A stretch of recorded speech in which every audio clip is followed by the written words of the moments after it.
you from the beautiful metaverse, and more specifically from beautiful Danville, Illinois, homeland of the Corellian tradition. And this is Midday with Reverend Don. Welcome. And as you probably know, I did not do a show yesterday because it was a holiday, but I'm happy to be back with you today. And as you know, if you follow Midday with Reverend Don, you can type your questions or comments into whatever platform you happen to be watching on, and they will show up here in my chat room. And we can talk directly.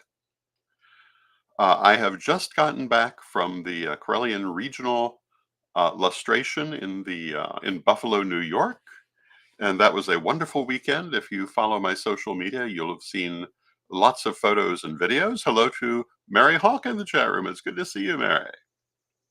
And it was quite a busy weekend, many interesting things.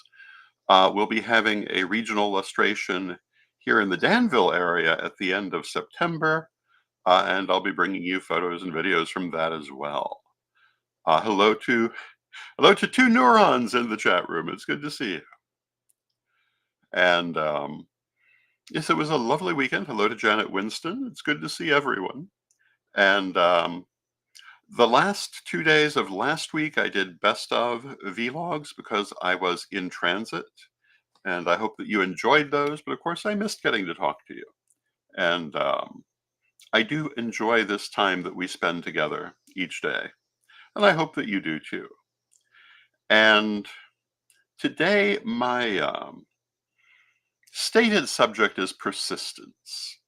And, I went back and forth over exactly how I was going to describe today's subject because there's more than one thing in it, but persistence was the original inspiration, and I have stuck with that. And of course, Midday with Reverend Don is an example of persistence. And hello to Eric in the chat room. It's good to see you, Eric. My Monday night chat room that I do and have done since 1998 is an example of persistence. And what do I mean by persistence, and what is its relevance to you? And when we talk about leadership, um, when we talk about things like witch wars and the wider cultural wars, it's actually extraordinarily relevant to anyone who might be the subject of a witch war or a cultural war or even just personal conflict. And there's a famous saying that 90% of success is just showing up. And that you could also be, at least in some cases, rephrased as 90% of success is persistence, continuing to do, continuing to be. And a lot of times, the thing that is going to determine your survival, your success, is going to be whether you persist. There's a famous political example some years ago where Mitch McConnell was trying to silence Elizabeth Warren and could not do so, and ultimately said, and still she persisted. Well, yes, she did. And making no particular comment on what was being discussed, in part because I don't exactly remember it, but the fact that she persisted in many ways was a very effective tool on her part. And for a while, that phrase became extremely prominent. And it should be. Persistence is half the battle, if not more. When we talk about things like witch wars, there are so many other things involved in it. But ultimately, the goal of most witch wars is to convince the person it's being waged against, or the group it's being waged against, to stop, to fade, to walk away. And there's usually no way to force this. It's usually over relatively irrelevant things. And so emotional violence is usually the tool. But if you're persistent and outweigh it, it often will simply tire itself out. To some extent, I think this is Certainly not the case with the wider cultural wars, but some of the battles. To persist and continue is in many ways the winning strategy. To not allow yourself to be cowed, to not allow yourself to be forced out, is in many ways what will make the difference in your survival and your prosperity. I have talked several times about how back in the 90s, there were, well, 90s, early 2000s, there was like a total of 17 witch wars that we found ourselves the subject of. And yet, here we sit now. And one of the reasons was that we persisted through all of it. We did not allow it to overcome us, to discourage us, to cause us to walk away. We continued doing what we do. One of the reasons that overall I feel pretty successful in the things I do is I don't stop. I just keep doing what I consider to be that next right thing. And I mentioned my chat room. I've been doing it since 1998. And it is still one of the right things for me to do. And so I continue to do it. The fact that I've continued doing it all that time is an example of being a grinder. I keep grinding on the things that I do. I keep writing books, I keep talking, I keep working with people. And, every now and then there's someone who doesn't like me, someone who wants to um, attack me, but it doesn't stop me. I just keep going. And persistence, I think, is very often the thing that is going to be the most successful thing you can do. Now, that doesn't mean that you should persist in something that's not working. Um, and I'll say again what I was saying the other day, you want to love your message, not your platform. So if I found, um, well, as I did, if I found the place where I started that very old chat room, which to the best of my knowledge is the longest ongoing pagan chat room, if I found that original platform was no longer the ideal platform, I would change it. The original platform was about.com. I changed it long ago. Um, I, for many years, held the chat in the Witch Wool chat room. And it was at one time a perfectly ordinary chat room where you just type things in. Later, it became a 3D chat room, which was a nightmare, but we tried it. Um, Today, I do it on Patreon, and we do it by video. And we all get together in our little Brady Bunch boxes, and we have a lovely chat. So it's changed drastically in the years since 1998, but it has continued. And when it comes to making a positive change in the world, you have to persist in trying to make that change. If you give up, whatever it is you wanted to do won't happen.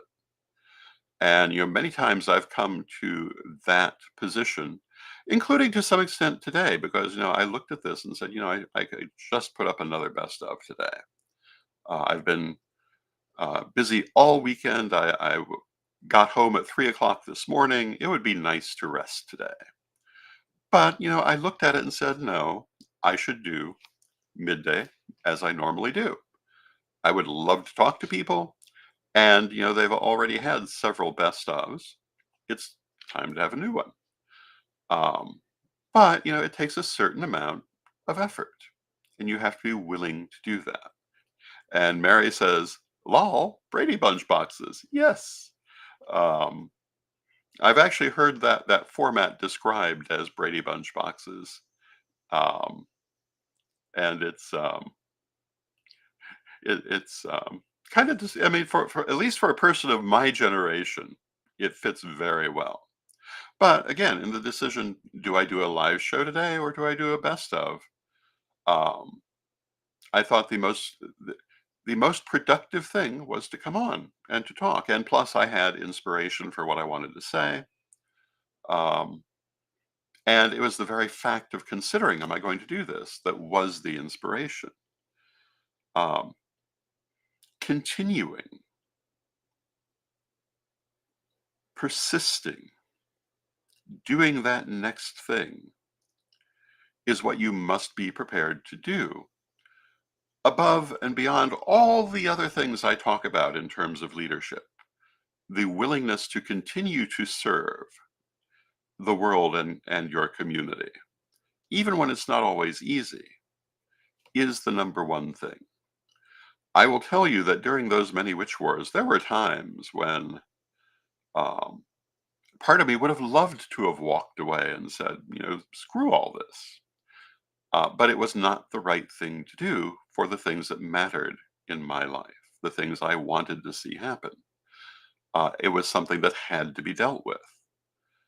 And, there were times when doing that next video, that next chat room, that next story was just a lot of work, but it had to be done. And to not do it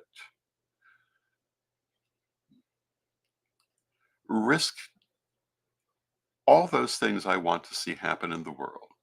It risks their ability to come into being. Now, I'm not a believer in the idea that only one person can do any given thing. I believe that had I not been here to do certain things I've done, someone else would probably have done them.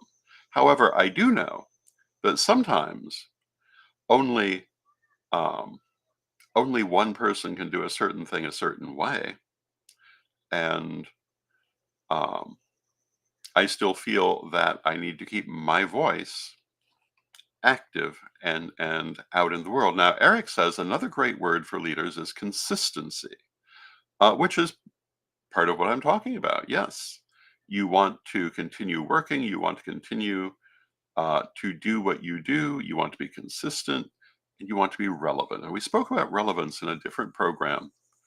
And I do want to emphasize that when I say persistence is very important, you must also make sure your persistence is on relevant things. Persisting in irrelevance is not going to help anything. Um, you must be open to change, you must be open to development, but you also have to be open to the work of keeping it going. And it is work. And if you're looking for a position of leadership, whether we're talking about the wider community, the pagan community, or just your own life, there's a lot of work involved. There's always going to be a lot of work involved. And you have to be willing to do it. There are lots of rewards for that, including knowing that what needs done, as you have seen it, is getting done. But persistence is very important as you are moving forward. And now we're at halfway through our hour, and so I want to take a moment for a word from our sponsor.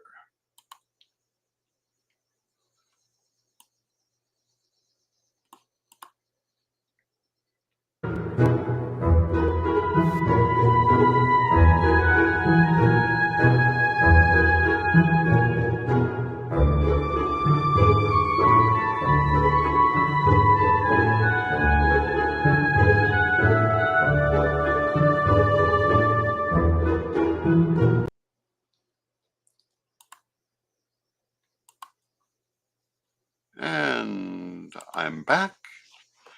And thank you, sponsor. And our sponsor is Equinox Learning Center. And if you would like to join our sponsors, feel free to contact myself or Reverend Mary Hawk about sponsorship opportunities. Because, the things we do have expenses. And doing all of this video does come with a certain cost. And sponsors greatly help to defray that cost. And that's another aspect of consistency, perseverance, etc. And that is that there are often always really costs involved. Sometimes the cost is just your time and your energy. Sometimes there are other costs, cost for your website, cost for the services that you use to get your message out. Um, and it's important to maintain these also. And of course, there's always going to be change. There are always going to be developments. And sometimes you'll look at something that you're doing and say, well, that hasn't been as successful as we wanted. Let's try another way. And that's all perfectly reasonable. But you do try another way. You keep going. Um, you can never come to a successful conclusion to a journey if you stop your journey in the middle. And this is something that people so often do. And now, I've talked about before, one of the better things that I learned from Ed the Pagan is that it's not a book until the last page is finished. Um, you're not accomplishing anything if you don't, in fact, accomplish it. If you want to be a writer, you have to finish the writing and bring it out. You become a writer when someone else has read what you wrote. You become an artist when someone else is looking at your work. And I've known a lot of people who never get to that point because they want everything to be perfect, to be exactly a certain way. And this will kill their projects because they'll never get it to the point they think is perfect. Perfection is not your friend, perfection is your enemy in that sense. Now, we talked about different understandings of perfection last week. In this case, I'm using it more in the standard definition. But yeah, it's far more important to progress than to perfect. And in fact, the act of progressing in many ways will perfect your artistry, will perfect your work, will perfect your outcome because you'll learn as you go. But if you never complete it, you'll never learn. Um, you'll never see it from anyone's view but your own. And this is not really constructive to doing important things. So, in addition to persistence, you've actually got to apply the things you're doing. You've got to get them out in the world. If you don't, they're merely theories, they're merely ideas, and they will die with you. And, is that good or bad? Well, in the history of the world, the vast majority of plans and projects never got outside of the mind of the person who was thinking about them. So, obviously, that's perfectly fine. It happens. But if you really want to make an effect in the world, you actually have to do it. And you have to be persistent with it. And you have to keep going. And, when it doesn't work out perfectly the first time, you got to do it again. When you get tired, you have to keep doing it. When there is opposition towards it, of course, you should ask yourself, is the opposition warranted? Is the opposition really jealousy? Is the opposition someone else guarding their own empire? Sometimes you'll find they might be right, in which case you change what you're doing and then you do it. More often, in my experience, you'll find that the opposition is coming from one of these other sources, in which case you just keep doing what you're doing. And the more you persist at what you do, the more successful in the end you're going to be alongside keeping it relevant. If what you're doing becomes irrelevant, well, then it's obviously not going to be particularly successful. Nobody needs something that's irrelevant. Um, I've talked a lot about um, people describing themselves as elders who also complain that no one listens to them or wants to hear what they have to say. And one of the reasons for this is they haven't kept themselves relevant. They're wanting to speak as if it were 1968 or 1988, and it's not. Things have changed greatly, and you have to be mindful of that. You have to stay relevant to the people you're talking to now. Um, one of the things I often see posted on social media is the meme that you could cripple an entire generation by giving them a rotary phone and instructions to use it written in cursive. Um, and that's true, except there is no circumstance in which that would ever happen. And hello to Zane in the chat room. And so it's also an irrelevancy. If that's the mindset you're coming from, of course no one's going to listen to you. Why would they listen to such garbage? Because it is. Yes, it might be true. Young people would not probably know how to work a rotary phone. And the older people saying that probably don't remember how to crank up their cars because that was their parents' generation. And they probably wouldn't know how to properly care for their horses or hitch them up to the buggy from their parents' generation. And it does not matter because we no longer do it. Yes, it's nice to know that for certain circumstances. If you're a historical reenactor, if you love trivia, that's great. I remember many years ago reading one of the Little House on the Prairie books. I couldn't tell you why, but I did. And I was fascinated by the description of the mother using the wood fire stove. And it gave a pretty good description of how she did that. And it never occurred to me that you would need to cook that way with a wood fire stove because I had never seen one. Um, and it was, to me, an interesting thing.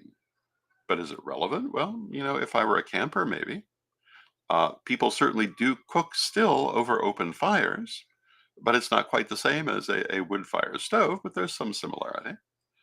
But I'm not one of them, and it has literally no relevance in my life. Um, Interesting to hear about, not something that I would be well advised to put a lot of effort into. Um, we have to remember this when we are wanting to talk to people that we need to be able to reach them. We need to be able to give them a reason to want to listen to us. I was listening to someone the other day talking about um, things they saw as being wrong with Christian ministers' sermons. And I believe it was a Christian minister doing this, and it was on Instagram somewhere. But he started with the idea that so often they started with a bad joke. And the speaker felt this was off putting. And I have no idea. Um, I can't say I've never heard a Christian sermon, but I've heard very few of them. And I couldn't begin to tell you the last one I heard, it would have been at some sort of third party event.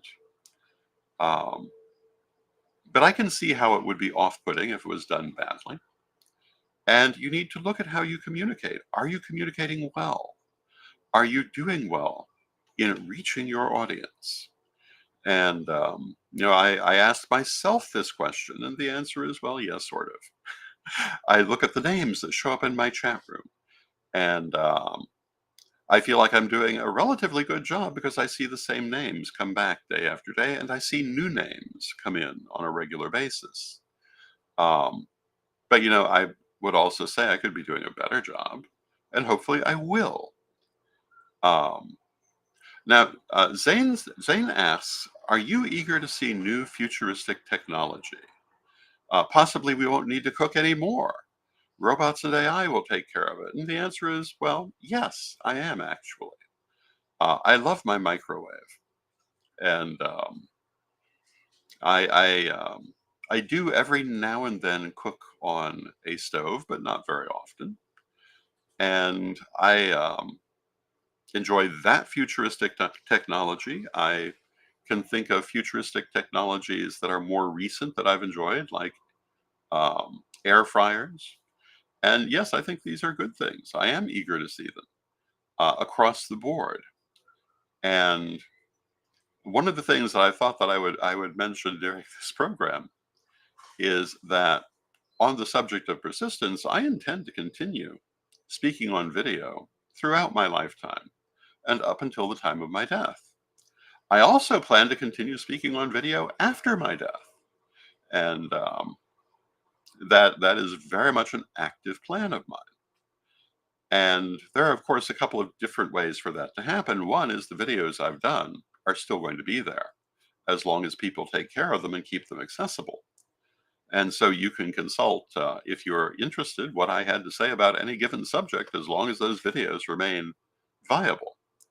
But new technology is allowing, for want of a better way to put it, an electronic Reverend Don to exist and to continue speaking on these subjects long after the biological Reverend Don is gone. And I am very much committed to developing that technology. And we've already been experimenting with it. And it will be a very interesting development, I think. And I think many interesting things can be done from it. I am not one of those people who is afraid of new technologies. I see it all over the place. And I'm not afraid of it for two reasons. One, you can't stop it. Once the genie is out of the bottle, it does not generally go back in. And two, it's what you do with it. And I've heard people be very upset about AI artwork, and I'm not one of them.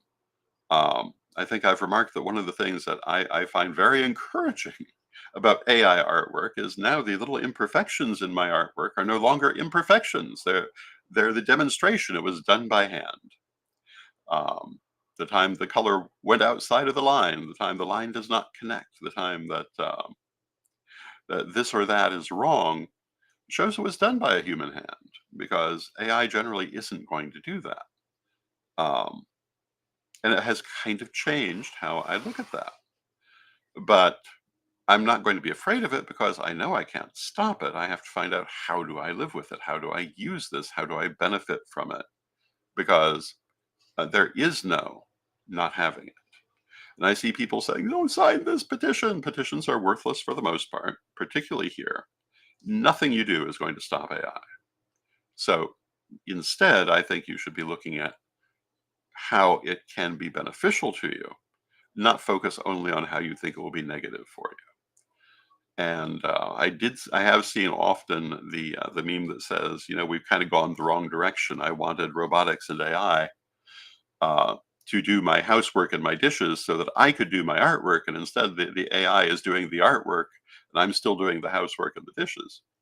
Um, but nonetheless, these things are happening whether we like it or not, and the next generation isn't going to remember the things that we objected to. Um, I'm sure, and I know, in fact, quite literally, that when manufacturing of furniture first became a thing, the people who had formerly been hand making all the furniture were terribly upset. And many people who were accustomed to handmade furniture didn't really like this change. However, the benefit of the change far exceeded whatever objections there were, and it happened.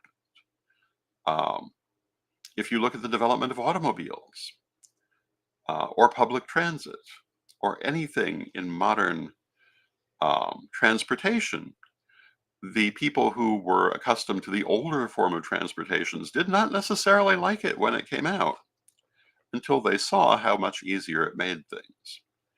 And so, um, with new technology, we must adapt to it, because it's coming whether we adapt to it or not. And if we wish to remain relevant and we wish to remain persistent, we must adapt to it. It's just that simple. With that, I see that we've come to the end of our half hour. I want to thank you for joining me. If you'd like to support my work, you can do so through my Patreon, which you can find at revdonlewis.com, and also through the many through the many offerings we have at CorellianPublishing.com. Tomorrow, my guest will be Chris Copeland, and we'll be talking about new things at CorellianPublishing.com. I hope you'll join me then. And until next time, let us close with our prayer, as we always do. Divine Mother Goddess, Divine Father God, beloved ancestors, we thank you for everything that you do for us in our lives, for your presence in our lives now and always. We know that you're always with us, but from respect, we thank you for that presence, and may you be blessed now and always.